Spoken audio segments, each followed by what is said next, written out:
I'm the director, David, and this is behind the scenes. I'm filming this just 20 hours before this project is actually due. I actually knew about the project about 25 days ago, but I only recently had any time to film or put things together.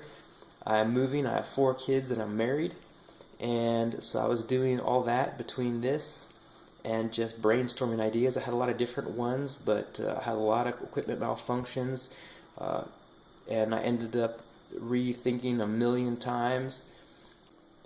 I picked this story because it's driven by sympathy or empathy. It's a kind of story that you probably know somebody it's happened to, or it's happened to you, and it doesn't have to be so complex or long, but there's just that feeling of tension for me when I think about having my kids locked in a car, or even just locking my keys in the car.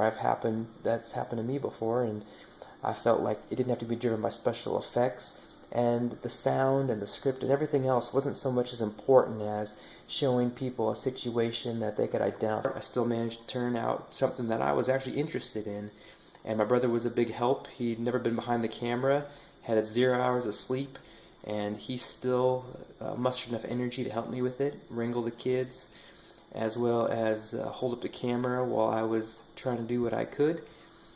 And 2 of my kids are in this movie. The rest of them are actually gone at school, and that was kind of the whole concept of this, is that I'm always in a rush to be doing errands, and it always just happens where something just happens. My Rhodes NTG1 microphone. I was originally going to connect this up to my camera phone. The only problem was there was something wrong with the cable and the program on the phone itself. I really only end up using this to record ambient noises inside and outside the vehicle. I ended up connecting this Rhodes microphone, shotgun microphone, up to my Sony HDR PJ670. It just happened to have the correct cables that would connect it up to my Juicebox CX231, and so I ended up just using the camera only for the sound, not for any of the video recording, even though I planned to actually have used everything done on my Moto X 2nd generation. I have 2. This one I dropped a week after I got it, and so I have 2 of these, and it helped me from having to take it out of the rig or change settings. This is actually on my B-script with a wide-angle lens. Everything is being edited on a Lenovo G50.